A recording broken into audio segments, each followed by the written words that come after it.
భయ్యా ఫస్ట్ ఒకసారి వీడియో చూడండి. ఎంగిలి మెతుకులు తీసుకొచ్చి దోసలేసిస్తే వాటిని బాగా రుచిగా ఉన్నాయని ఆరగించే వాళ్ళందరూ ఈ పైరసీని ఎంకరేజ్ చేసే వాళ్ళే.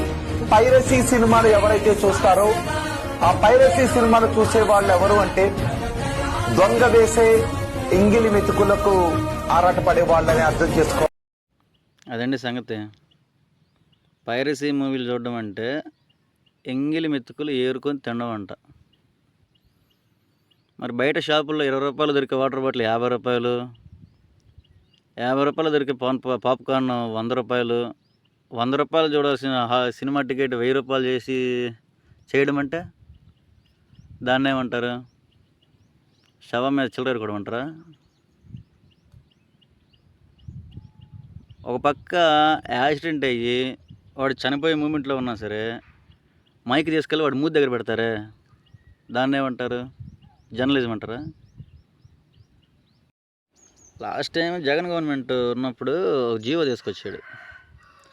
ఏది సినిమా టికెట్ 100 రూపాయలే ఉండాలి, 150 రూపాయలే ఉండాలని చెప్పి. అప్పుడు అందరు తిట్టుకున్నారు వాడిని.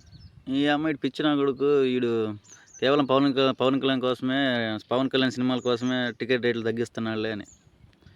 ఆలోచిస్తే అతను చేసిందే కరెక్ట్ కదా. సినిమా అనేది కంపల్సరీ కాదుగా. ఇష్టం ఉన్నవాడు హాల్లో చూస్తాడు, లేకపోతే టీవీలో చూస్తాడు, లేకపోతే యూట్యూబ్లో చూస్తాడు. 4 రోజులు పోతే నువ్వు మాట అంటావేమో, ఎవడైతే సినిమా హాల్లో సినిమా చూడలేదో వాడు బతికున్నా సరే సచ్చినట్టే అని. ఒక మీడియా వాడివి పనికొచ్చి కామన్ పీపుల్కి పనికొచ్చి పనులు చేయరు నాయన. అట్లాంటి పనులు కాదు. సిగ్గుపడు ఎప్పటికన్నా.